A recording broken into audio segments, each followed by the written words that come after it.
Hi, good morning. My name is Kaysian Gordon from Casey Gordon Financial Planning. And this morning, I wanted to talk to you about a topic that came up for me yesterday. It is being aware of some of the scams that are out there. So I was on a continuing education program talking about taxes and tax advice and all of that. And as I'm always learning and wanting to share things that I learned with you, this is one of those things. So the IRS actually has something called the Dirty Dozen list for scammers, or for things that are scammed because they've become so popular.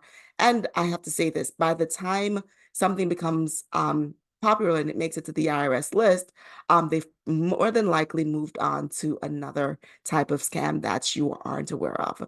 So I get a lot of phone calls about the employee retention credit claims. They're offering that they could give me 30 plus $1,000 if I call them back and do whatever. If you don't have any employees, like that's kind of hard to do, right? So again, if something sounds too good to be true, and I can't emphasize this enough, whether it's an investment or tax related or anything else, if it sounds too good to be true, and I see this a fair amount, where people, aside from this list, where they're asking to get, they want to work with somebody who's going to give them the biggest refund possible. Just as an FYI, a refund when you file your taxes is simply a return of what you're owed, right? So if a tax preparer is putting things on your tax returns that are not yours, um, you're ultimately liable for whatever is on that tax return.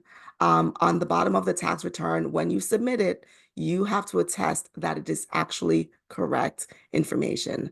So if the tax preparer is getting really, really creative and coming up with things that do not belong to you, you want to be very mindful of that because it's not just about getting a big tax refund. It's about making sure that that information is accurate, it's correct, and it's based on information that you have provided to your tax preparer.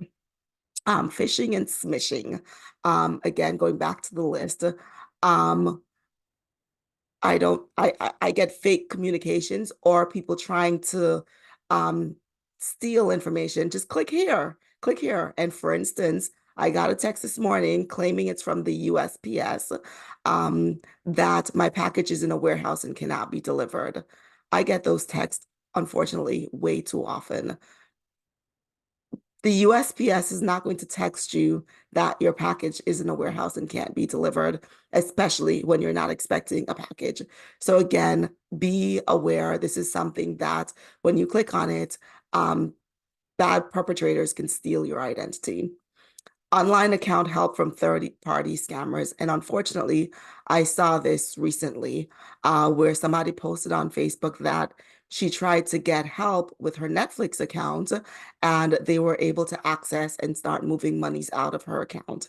So when you go online looking for information related to related to whatever business that you're looking for, make sure that it is the right business. Make sure that it's the email address or the website is correct or any of those things, but also verify, right? Typically we get emails.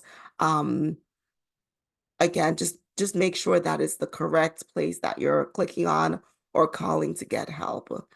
False fuel tax credit claims.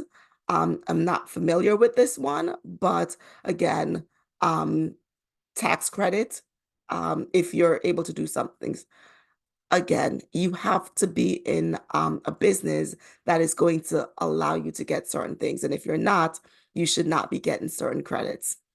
Fake charities. And this happens when things have happened so bad, things might happen, and people will set up fake charities to try to get your money. So if you want to be charitable, if you want to donate, make sure that you're donating to the right party, especially if you're also looking to get a deduction. Unscrupulous tax return preparers, and I've kind of mentioned this at the very beginning. You want to make sure that the tax preparer that you are using is signing off on the fact that they have created or they have prepared your tax returns. If they're not willing to do so, that's usually a red flag. Because when somebody files your tax returns, they sign off that they have done so, the IRS is able to trace it back to them. And again, whatever is on that tax return, you also sign off that you have attested that the information is accurate and true. Social media, fraudulent form filing, and bad advice. There is a lot of information and a lot of misinformation on social media.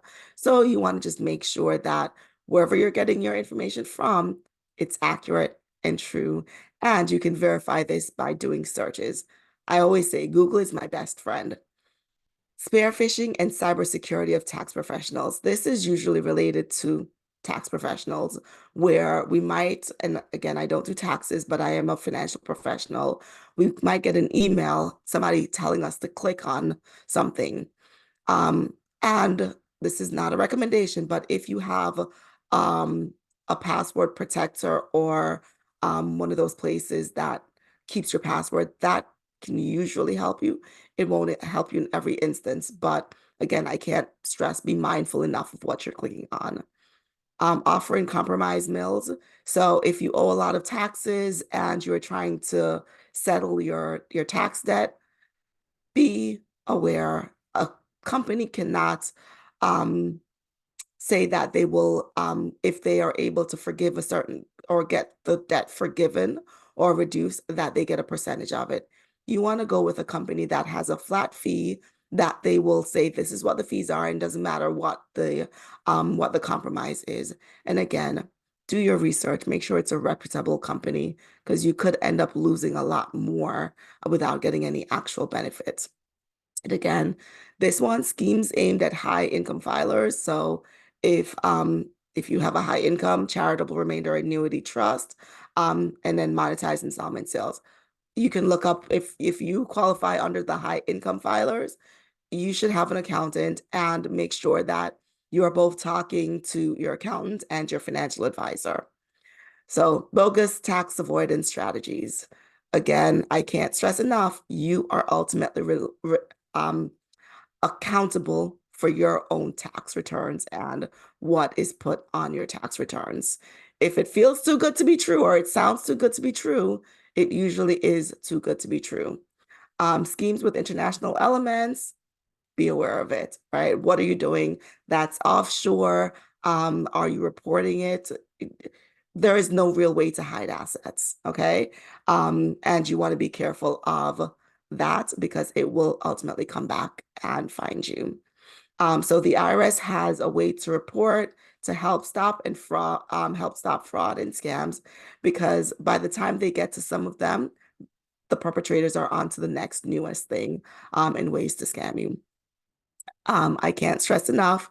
If you are unfamiliar with a link, if something doesn't feel right from even somebody that you know, make sure you check it out. Use another, if you're able to, use another way of being able to verify that that information is correct. I hope this is helpful to someone out there. Please let me know if it is. My name is Kaysian Gordon from Kaysian Gordon Financial Planning, and I look forward to speaking with you again soon. Bye. Have a great day.